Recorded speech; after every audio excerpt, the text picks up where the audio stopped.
রহমান রহিম। COVID-19 corona ভাইরাসের কারণে আজ আমরা ঘরে বন্দি। তাই আমরা সবাই ঘরে থাকি এবং সুস্থ থাকি। আমি মোহাম্মদ জামিলুর রহমান, ইনস্ট্রাক্টর নন-টেক পদার্থবিদ্যা, রাজশাহী পলিটেকনিক ইনস্টিটিউট, রাজশাহী। আমি আজকে যে বিষয়ে ক্লাস নিব, অধ্যায় 8, স্থিতিস্থাপকতা। এই অধ্যায়ে আমরা যা শিখব: স্থিতিস্থাপকতা সীমা, পীড়ন, বিকৃতি, নমনীয় বস্তু, পূর্ণ স্থিতিস্থাপক বস্তু, দৃঢ় বস্তু, স্থিতিস্থাপক গুণাঙ্ক, পীড়ন ও বিকৃতি কত প্রকার, কি কি ব্যাখ্যা, স্থিতিস্থাপক গুণাঙ্ক কত প্রকার, কি কি ব্যাখ্যা করা, হুকের সূত্রটি বর্ণনা ও ব্যাখ্যা করা, পয়সনের অনুপাত বর্ণনা ও ব্যাখ্যা করা, এবং ইয়াংয়ের গুণাঙ্ক y=mg/L/πr²L, ইস্পাত ও রাবারের মধ্যে কোনটি বেশি স্থিতিস্থাপক ব্যাখ্যা করা, এবং কিছু গাণিতিক সমস্যার সমাধান করা। প্রিয় শিক্ষার্থীবৃন্দ, প্রথমে আমরা জেনে নিই স্থিতিস্থাপকতা কাকে বলে। পদার্থের যে ধর্মের জন্য তার উপর বল প্রয়োগ করে বল তুলে নিলে সে আগের অবস্থায় ফিরে আসে তাকে স্থিতিস্থাপকতা বলে। এবার আমরা জানি যে স্থিতিস্থাপকতা সীমা জিনিসটা কি। আসলে বাহ্যিক বলের যে নির্দিষ্ট সীমা পর্যন্ত বস্তু স্থিতিস্থাপক বস্তুর ন্যায় কাজ করে এবং ওই প্রযুক্ত বল সরিয়ে নিলে বস্তু আগের অবস্থায় ফিরে আসে তাকে স্থিতিস্থাপকতার সীমা বলে। অর্থাৎ স্থিতিস্থাপকতা পদার্থের একটা ধর্ম। বল প্রয়োগ করলে যদি কোনো বস্তুর উপর আমরা বল প্রয়োগ করি তাহলে বস্তুটি একটা নির্দিষ্ট সীমা পর্যন্ত কি করবে, স্থিতিস্থাপক বস্তুর ন্যায় আচরণ করবে, এবং ওই বল সরিয়ে নিলে দেখা যাচ্ছে বস্তু আগের অবস্থায় ফিরে আসবে। সেটাকে আমরা কি বলবো, স্থিতিস্থাপকতা সীমা। পূর্ণ দৃঢ় বস্তু, কোনো বস্তুর উপর বল প্রয়োগ করলে যদি এর কোনো বিকৃতি না ঘটে তবে ওই বস্তুকে পূর্ণ দৃঢ় বস্তু বলে। নমনীয় বস্তু, কোনো বস্তুর উপর বল প্রয়োগ করলে এর বিকৃতি ঘটে, প্রযুক্ত বল সরিয়ে নিলে যদি বস্তুটি পূর্বের অবস্থায় ফিরে না আসে তাকে আমরা কি বলবো, একটি নমনীয় বস্তু। যেমন নরম মাটি। বিকৃতি খুব গুরুত্বপূর্ণ, স্থিতিস্থাপকতা অধ্যায়ের খুব গুরুত্বপূর্ণ একটা জিনিস, সেটা হলো বিকৃতি। কোনো বস্তুর একক মাত্রার যে পরিবর্তন হয় তাকে আমরা কি বলবো, বিকৃতি। কোনো বস্তুর একক মাত্রায় যে পরিবর্তন হবে তাকে আমরা কি বলবো, বিকৃতি। তাহলে আমরা বিকৃতিটা কিভাবে হিসাব করব?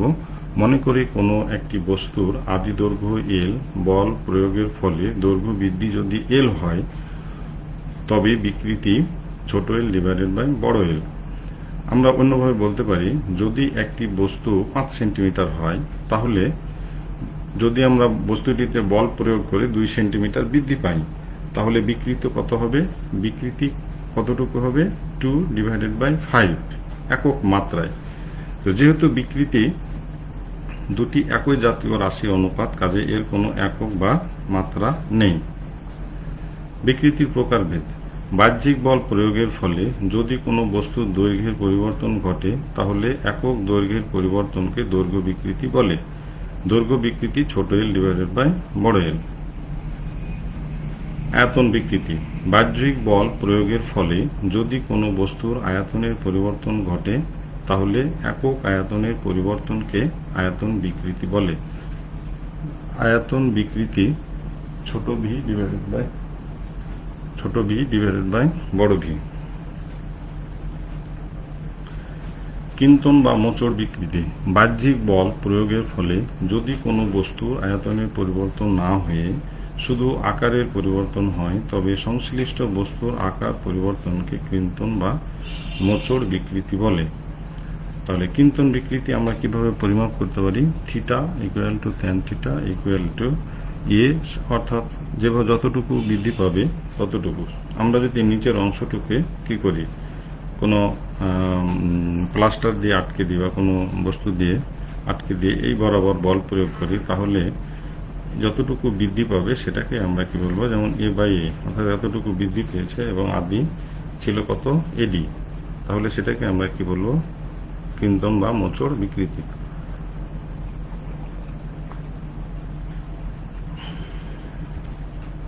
পীড়ন খুবই খুবই গুরুত্বপূর্ণ একটা জিনিস।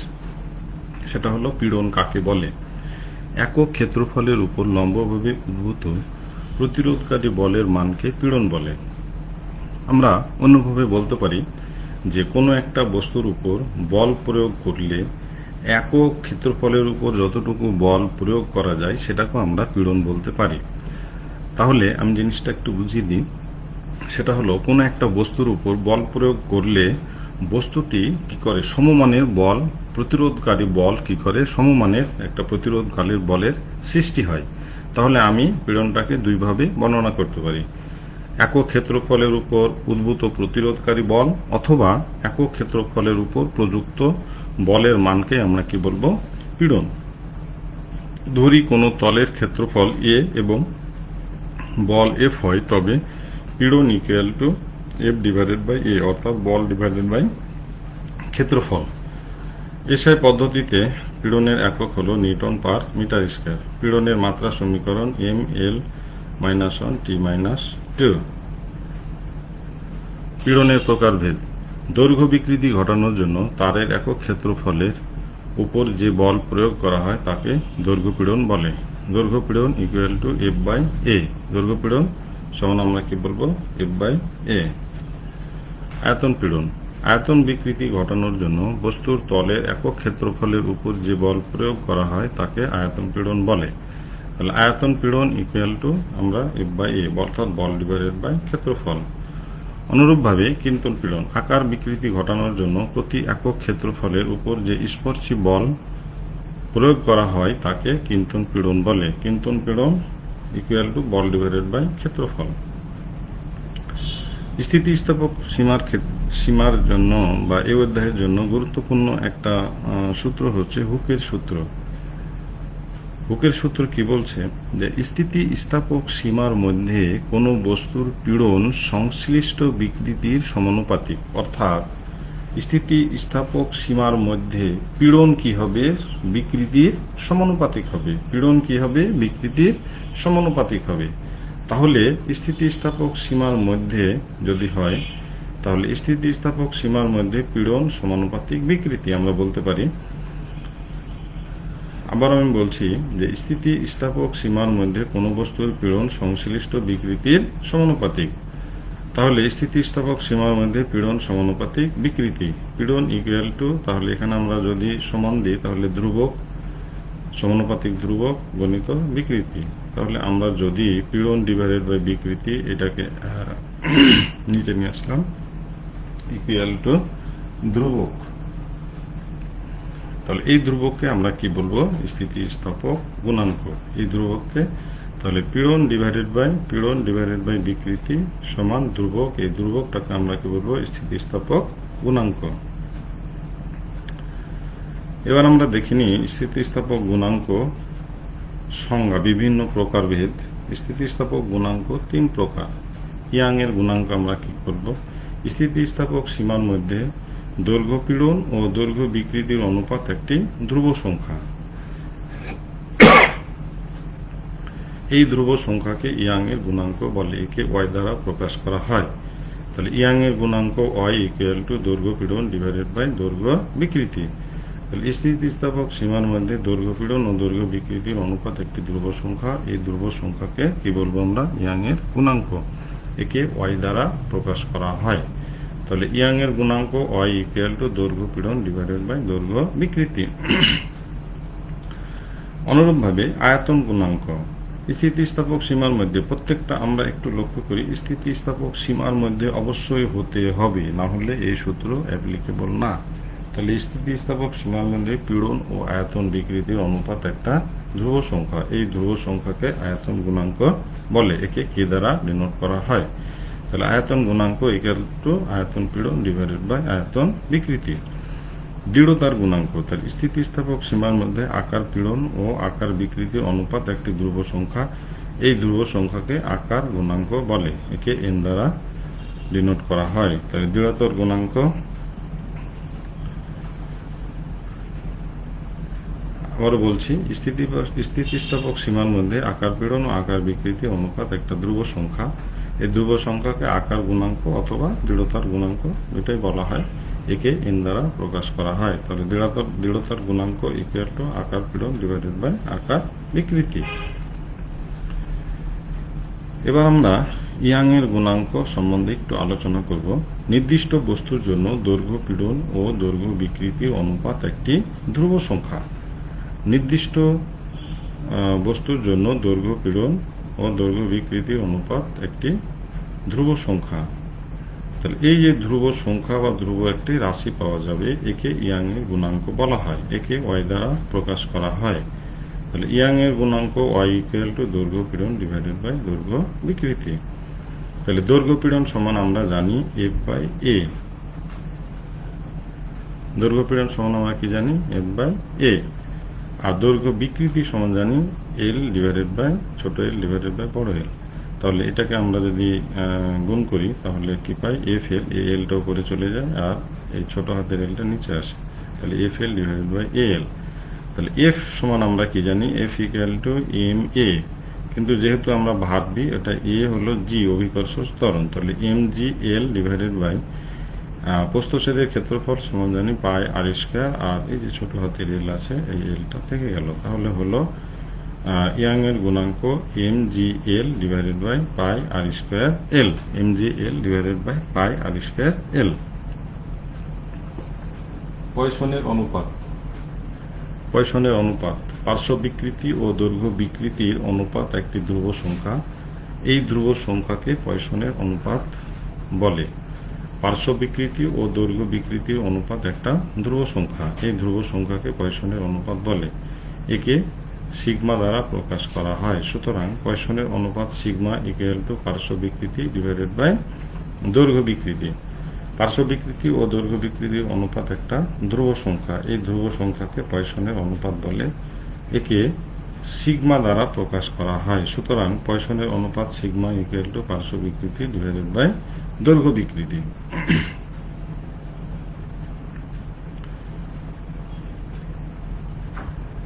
একক আয়তনে কৃত কাজ, অথবা আমরা দেখব একক আয়তনে কৃত কাজ ইকুয়াল টু হাফ গণিত পীড়ন গণিত বিকৃতি।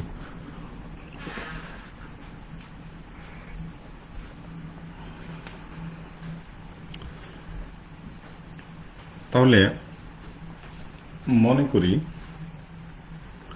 এল দৈর্ঘ্য একটা, আমরা যে বস্তুটি নিলাম সেটা দৈর্ঘ্য হলো এল, এবং এ প্রস্থচ্ছেদের আর প্রস্থচ্ছেদ হলো এ। একটা বস্তুর দৈর্ঘ্য হলো এল আর প্রস্থচ্ছেদ হলো এ। বিশিষ্ট একটি তারের দৈর্ঘ্য বরাবর এফ মানের একটা বল আমরা কি করব? প্রযুক্ত করব। এফ মানের বল আমরা দেব। করায় এই তারটির দৈর্ঘ্য যদি ডিএল পরিমাণ বৃদ্ধি পায়, আমরা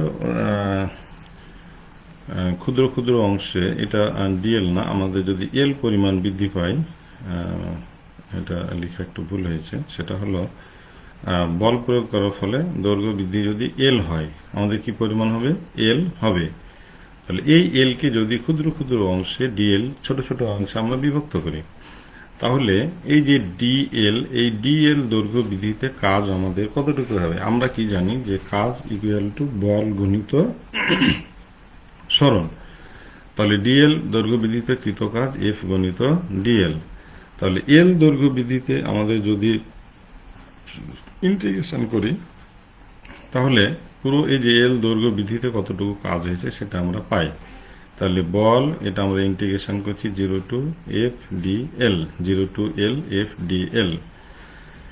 এটাকে ডেফিনিট ইন্টিগ্রাল বলে, 0 টু এল এফ ডি এল। তাহলে 0 টু এল আমরা এফ সমান আমরা কি জানি? এখানে আমরা একটু বের করে নিয়েছি, পাশে একটু খেয়াল করলে দেখতে পারবে তোমরা, Y equal to F L divided by A L. তাহলে আমরা কিসের মান বের করব প্রিয় শিক্ষার্থীবৃন্দ? এফ এর মান বের করব। তাহলে এবার আমরা ক্রস মাল্টিপ্লিকেশন করি, ওয়াই এ এল। কি করবো আমরা? ওয়াই এ এল। আর এই যে এফ এল সমান আমরা কি লিখবো? Y A L. তাহলে এফ সমান আমরা ভাগ করে দিব, তাহলে Y A L divided by L. তাহলে এখানে আমরা বসিয়ে দিলাম কি 0 টু এল ওয়াই এফ সমান আমরা কি Y A L divided by L, আর এই যে ডিএল আমাদের ছিলই। তাহলে এবার আমরা যদি ইন্টিগ্রেশন করি তাহলে আমরা কি পাবো? এটাকে আমরা ইন্টিগ্রেশন করলে কি পাবো? Y Y L Y A আমরা বের করে নিলাম, আর এলটা বের করে নিলাম, থাকলো কত? ছোট হাতের এল ডিএল। ছোট হাতের রিয়েল এলকে আমরা ইন্টিগ্রেশন করলে কি পাই? L square divided by 2। তাহলে আমরা কি পাবো? Y A L square divided by 2 এল।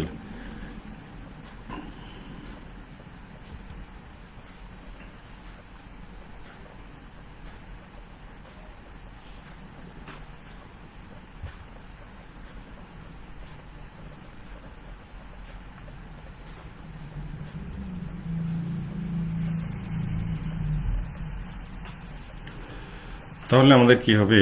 একক আয়তনে কৃত কাজ, আমাদের কাজের পরিমাণ কত পেলাম? Y A L square divided by 2 L. তাহলে একক আয়তন আমাদের নিতে হলে, আয়তন মানে হলো ভি, তাহলে ভি আমরা ভাগ আকারে দিয়ে দিলাম, তাহলে ডাব্লিউ ডিভাইডেড বাই ভি। আমাদের কাজ কতটুকু হলো? Y A L square divided by, আমরা ভি সমান কি জানি? এ এল, অর্থাৎ প্রস্থচ্ছেদকে যদি তার দৈর্ঘ্য দিয়ে গুণ করা যায় তাহলে কি কয়? প্রস্থচ্ছেদের ক্ষেত্রফলকে যদি আমরা দৈর্ঘ্য দিয়ে গুণ করি তাহলে কি পাই? তাহলে আমরা কি পাবো?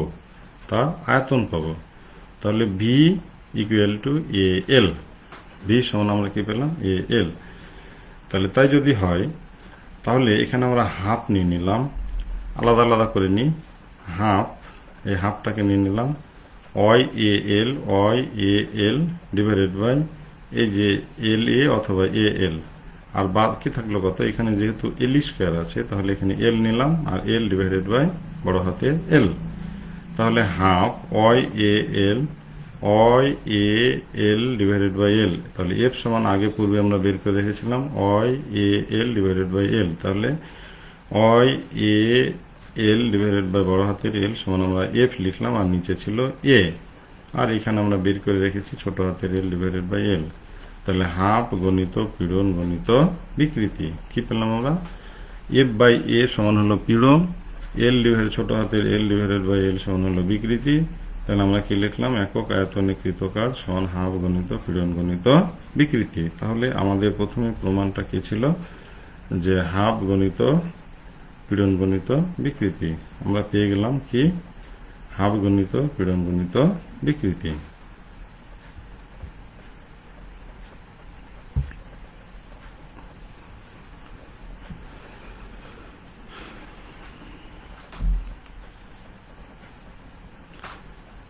যেহেতু সময় আমাদের একটু সংক্ষিপ্ত, এই জন্য আমরা গাণিতিক সমস্যা আসলাম।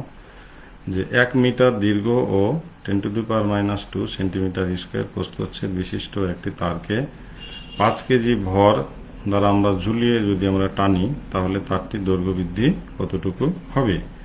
তাহলে Y equal to MG L divided by A L. এখানে আমরা কি আছে? এল সমান হলো 1 মিটার, এম সমান হলো 5 কেজি, এ হলো 10⁻⁻² সেন্টিমিটার স্কয়ার, মানে এটাকে আমরা যদি মিটারে কনভার্ট করি তা 10⁻⁻6 মিটার স্কয়ার। তাহলে Y equal to 2 into 10⁻10 newton per metre square. আমাদের দৈর্ঘ্য বৃদ্ধি কতটুকু হবে? দৈর্ঘ্য বৃদ্ধি হবে এল। তাহলে এল ইকুয়াল টু হট। তাহলে ওয়াই সমান আমরা কি জানি? এমজি এল ডিভাইডেড বাই হলো এ এল। তাহলে L equal to MG L divided by হলো এ ওয়াই। তাহলে আমরা যদি এখানে এম সমান হলো কত? 5 ইন্টু 10⁵, এম হলো সমান 5, জি সমান হলো 9.8, এল মানে হলো 1, এ মানে হলো 10⁻⁻, এখানে আমরা যে মান জানি সেটা হলো 10⁻⁻10, আর ওয়াই সমান হলো 2 ইন্টু 10⁻11। তাহলে আমাদের দৈর্ঘ্য বৃদ্ধি এখানে ক্যালকুলেশন করলে ক্যালকুলেটর দিয়ে 2.45 ইন্টু 10⁻⁴ মিটার, এতটুকু দৈর্ঘ্য বৃদ্ধি হবে যদি 1 মিটার দীর্ঘ বিশিষ্ট এবং 10⁻⁻² সেন্টিমিটার সেন্টিমিটার স্কয়ার প্রস্থচ্ছেদ বিশিষ্ট একটি তারকে 5 কেজি ঝুলিয়ে দেওয়া হয় তারে।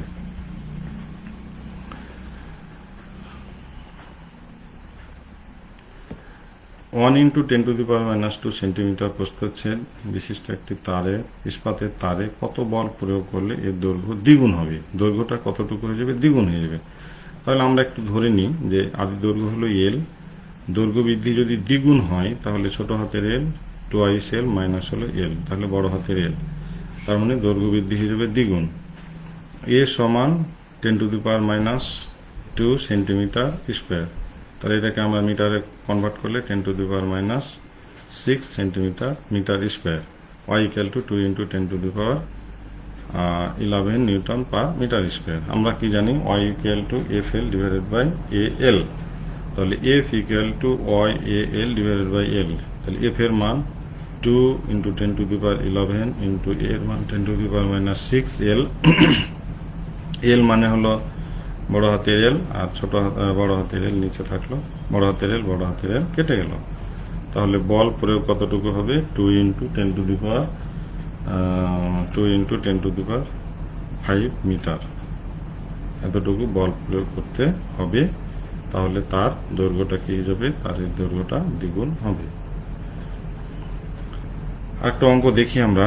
1 বর্গ সেন্টিমিটার প্রস্থচ্ছেদ বিশিষ্ট একটি ইস্পাতের তারকে টেনে তার দৈর্ঘ্যে 20% বৃদ্ধি করতে কত বল প্রয়োগ করতে হবে? ওয়াই, আমাদের ইয়াং এর গুণাঙ্ক Y equal to 2 × 10⁻11 newton per metre square আছে। তাহলে আমাদের এ হলো 1 সেন্টিমিটার স্কোয়ার, তার মানে 10⁻4 - 4 metre square. Y equal to আমাদের দেওয়া আছে মান। আদি দৈর্ঘ্য যদি এল হয় তাহলে ছোট হাতের এল সমান হলো আদি দৈর্ঘ্যের কি হবে? আদি দৈর্ঘ্যের 20%, মানে পার্সেন্টেজ যদি আমরা করি 20/100, তাহলে উপরে 5 নিচে 100 কেটে দিলে কত হয়?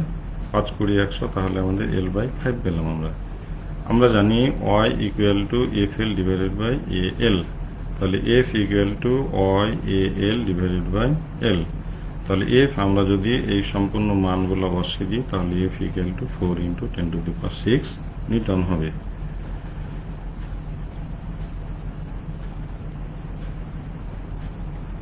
দুই মিটার লম্বা এবং 1 মিমি ব্যাসার্ধ বিশিষ্ট একটি তারে 20 কেজি ভার দিলে তারটির দৈর্ঘ্য 0.6 মিমি বৃদ্ধি পায়। তারটির ইয়াং এর গুণাঙ্ক আমাদেরকে নির্ণয় করতে হবে। এম সমান হলো 20 কেজি, জি হলো 9.8 মিটার পার সেকেন্ড স্কোয়ার, এল সমান হলো 2 মিটার, পাই সমান হলো 3.14, আর ইকুয়াল টু 10⁻³ মিটার। এল হলো 0.6 × 10⁻³ মিটার। মিমিকে আমরা কি করলাম? এটা মিটার করে নিলাম।